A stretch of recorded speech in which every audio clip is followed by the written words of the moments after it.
Oke, ketemu lagi sama gua di Seribu Roti. Nama gua Dani Sulistiono. Tadinya gua mau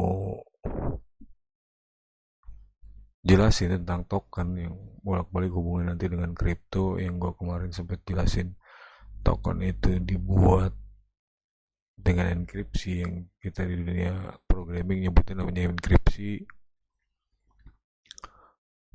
Jadi ada password, dalam password ada passwordnya lagi. Dan setiap user bisa punya banyak password. Jadi gampangnya sub lah. Jadi gampangnya kayak rumah, di rumah gue punya kamar lagi gitu. Dan tiap kamar ini punya kunci, nah kunci itulah yang disebut token. Jadi kalau satu rumah punya 4 kamar, maka gue bisa aja punya 4 token yang berbeda gitu. Cuma karena aplikasinya, kebetulan ini aplikasi punya orang, bisa lagi diupdate, mau dijadiin WhatsApp Blaster. Jadi kalau mau bikin bot dan lain sebagainya, atau lo cuma mau pakai bot gitu ya buat blasting ke customer, tadinya aplikasi itu mau sekalian gue demoin. Cuma karena websitenya sedang offline, gue nggak bisa demoin. Ya udah kita bahas yang lain. Kita bahas tentang apa hubungannya blockchain dan data backup yang gue kemarin bilang. Jadi gue masih belum ngerti apa fungsinya gitu ya, karena yang kemarin gue bilang di industri yang udah gede aja belum tentu dia mau uh, migrasi gitu.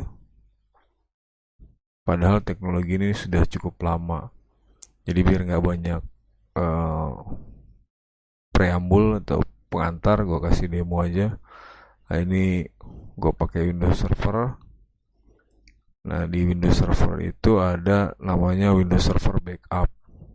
Ya jadi gue yakin di Linux ada gitu. Cuman balik lagi, uh, mau bayar berapa gitu ya. Kalau migrasi pasti bisa, tinggal kan angkanya ini kita dibayar berapa, kalau cocok ya dikerjain gitu.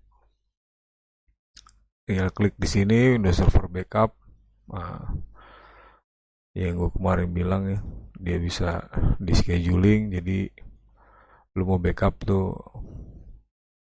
dikasih timer gitu. Terus gue kemarin sempat bilang lu bisa backup satu harddisk full, bisa juga sebagian. Ini kalau full server artinya satu harddisk full di backup. Kalau custom itu lu bisa milih file mana aja yang mau di backup. Jadi ini kan biasanya server tuh ada bare metal recovery, artinya satu server sekalian uh, BIOS, settingan BIOS dan lain sebagainya, sistem dan lain sebagainya gitu. Gua cancel. Tapi kalau yang disebut parsial lu bisa juga, cuman uh, backup file sebagian, misalnya apa ya, misalnya inilah ya, data di sini gitu kan. Ini tentang recording gua, atau ini virtual mesin gua nih ya. Virtual mesin gua bisa pilih hanya uh, satu file aja, misalnya yang lain kan banyak. Nih gua klik ini doang juga bisa gitu. Itu yang gua sebut. Terus dia bisa lu tentuin nih jamnya. Nih sekali sehari, ini lebih dari sekali sehari ya, tergantung kapasitas harddisk dan tergantung banyak lah ya si server itu sendiri, kemampuannya, terus slotnya, terus seberapa tinggi urgensinya. Intinya fitur ini sudah ada gitu. Nah, ini opsinya ya, lu bisa baca sebenarnya. Jadi toolsnya intinya ini gitu, lu bisa bisa pakai dan lu bisa baca macam-macam nih. Ini backup to a hard disk that is dedicated for backup. Jadi di backup ke sebuah hard disk yang jadi sendirian doang gitu. Jadi lu punya hard disk sendiri, ditaruhlah di situ. Kalau ini backup to volume, eh, jadi dia naruh di sebuah partisi gitu atau hard disk. Jadi ada satu hard disk tapi lu punya beberapa partisi, dan dalam partisi itu ada folder gitu ya, kayak gitu lagi. Nah, ini biar kebayang nih kan, ini ada partisinya tuh. Kalau ini shared network artinya gua nge-backup uh, ke server yang lain nih, backup to a shared network folder yang kemarin disebut namanya NAS, network address storage. Lo bisa nyebut juga server di tempat yang lain dan lain sebagainya gitu. Nah, ini tinggal diklik, lu kalau ada LAN-nya kan lu bisa tahu dia ada di mana gitu.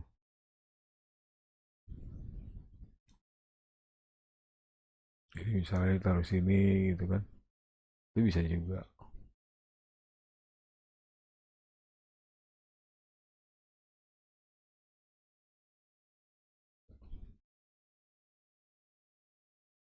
Kalau ini full server. Nah, ini kalau backup once berarti backupnya cuman sekali, isinya sama, lu bisa full server, bisa juga custom, polanya sama.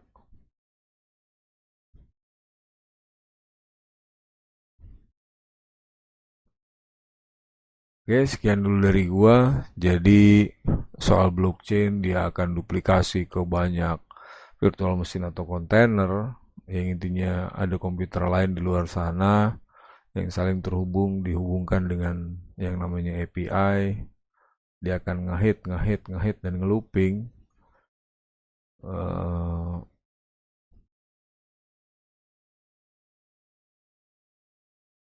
jadi pertanyaannya adalah apa fungsi dan tujuan utama, siapa customernya gitu. Karena ya lagi-lagi gitu, itu bicara data, tidak semua hal bisa ditaruh di banyak server dan servernya yang kita juga nggak tahu gitu, walaupun dienkripsi gitu ya. Kalau menurut gua secanggih-canggihnya pasti tetap ada decryptnya.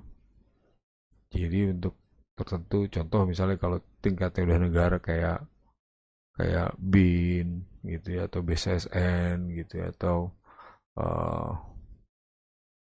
di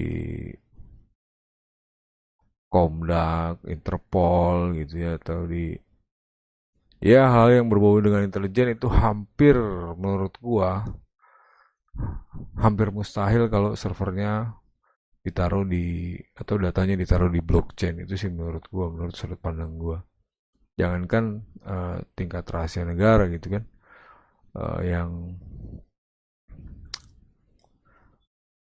yang levelnya pabrik aja belum tentu mau ditaruh di tempat lain. Oh, ini ada tools juga, lu bisa connect ke server yang lain. Artinya enaknya Windows Server nih, lu dengan satu aplikasi gitu kan, lu bisa kontrol begitu banyaknya komputer dengan satu aplikasi ini. Oke, jadi kita batal bicara soal token. Tadi gue cuma jelasin bagaimana recovery. Eh, belum nanti ya disaster recovery hampir sama seperti itu. Dia membuat dua server yang berbeda, isinya sama, dan begitu satu mati, satunya langsung nyala. Kalau backup ini agak semi manual, jadi begitu ini server mati, harddisk ada masalah, dia replace dengan data yang tadi, ganti harddisknya, replace, selesai. Oke, sekian dari gua. Terima kasih udah nonton video ini. Assalamualaikum warahmatullahi wabarakatuh. Semoga bermanfaat. Kita bahas tentang token lain waktu.